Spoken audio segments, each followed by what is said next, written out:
हरे कृष्णा। श्रीमद् भागवत महापुराण में, श्रीमद् भागवत कथा में दूसरी पुराण की कथा की महत्व देना श्रीमद् भागवत की अपमान है। श्रीमद् भागवतम को कहा जाता है अमल पुराण। अमल पुराण माने सभी पुराण से अलग पुराण तो है, किंतु उसको मल सहित कहा जाता है। मल मतलब कुछ इधर उधर बात है, जो बात शुद्धता नहीं है, पूर्ण प्योर नहीं, शुद्धता नहीं। भगवान की लीला में, भगवान की कथा में जो शुद्धता होना चाहिए, केवल भक्ति, केवल भगवान श्री कृष्ण की भक्ति, भगवान की भक्ति कथा जो चर्चा होना चाहिए, वो अलग अलग पुराण में नहीं है। किंतु श्रीमद् भागवत में केवल भगवान की कथा चर्चा है, इसलिए उसको मल, जो दूसरी कथा को उसको मल से तुलना किया गया। मल माने से शरीर में गंदगी, मल निकालता है, गंदगी निकालता है, शरीर अब सफाई करते ये निकालते हैं। ऐसे ही हम कोई भी संसार में कचरा हो जाता है, हम कोई कार्य करते घर में मल गंदगी निकाल जाता है। ऐसे ही अलग अलग जो वैदिक शास्त्र है, शास्त्र में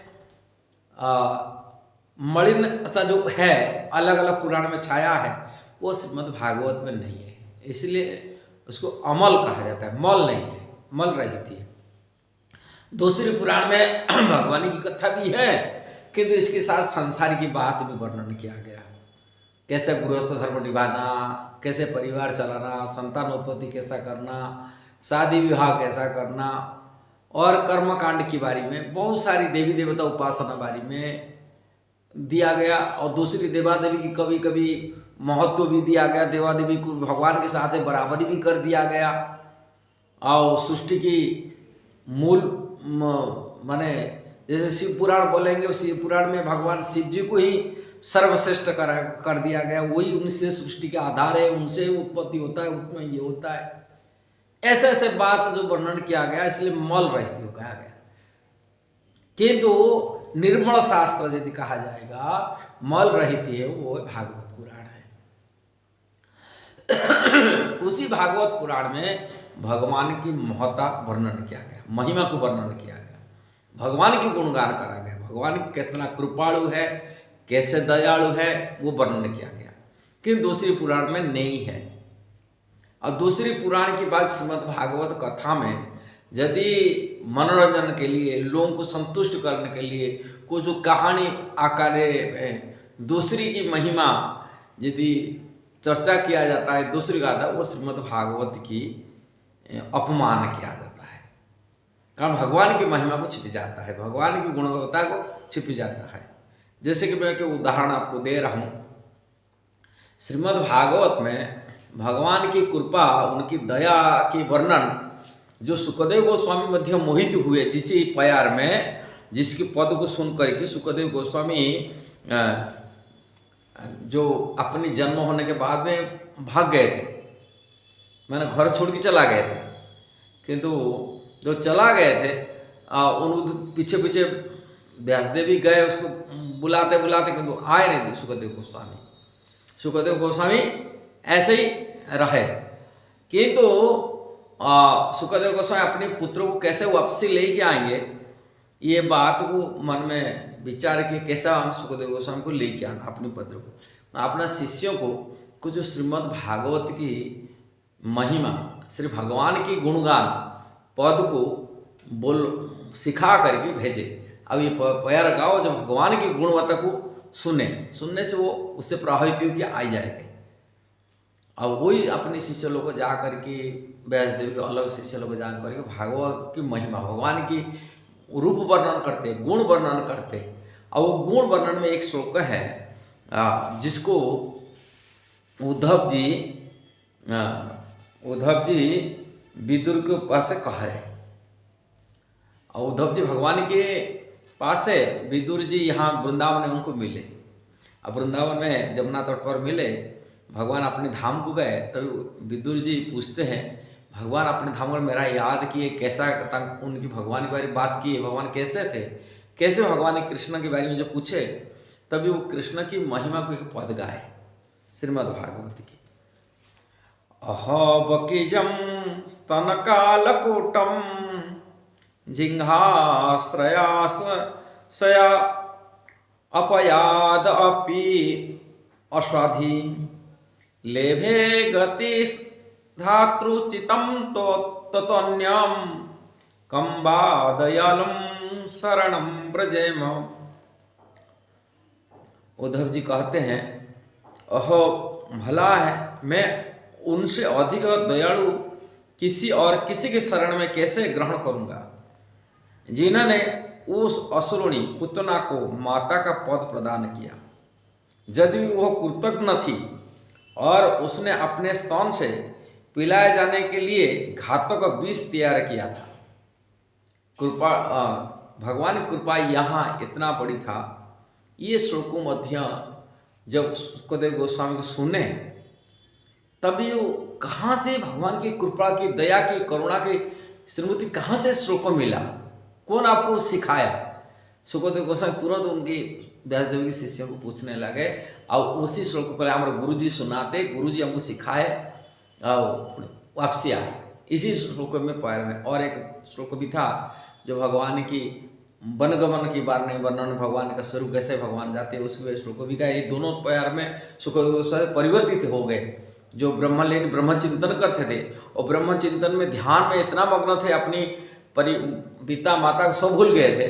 अभी वो इसी के श्लोकों को कहाँ मिला, वो श्लोकों को या करके भगवान कृपा की धन भट गए। भगवान इतना कृपालु है, दयालु है, जिन्होंने एक असुरणी जो अपने स्थान में विष भर करके लेकर आकर के भगवान पिलाया, किंतु विष पी के वो विष को भगवान विष को नहीं देखे, उनका असुरनी मनोवृत्ति को नहीं देखे मारने के लिए। वो तो चाहता था भगवान को मार दूँ विष पिलाने के लिए, किंतु भगवान उसका कृपा को विष को स्तन को पी कर के माँ की भावना लेकर, मैं तो स्तन पी रहा हूँ, मेरे को दूध पिला रहे, ये भावना लेकर उनको मातृत्व भावना, एक धाई की पद कहाँ दिए, गोलोक में दिए।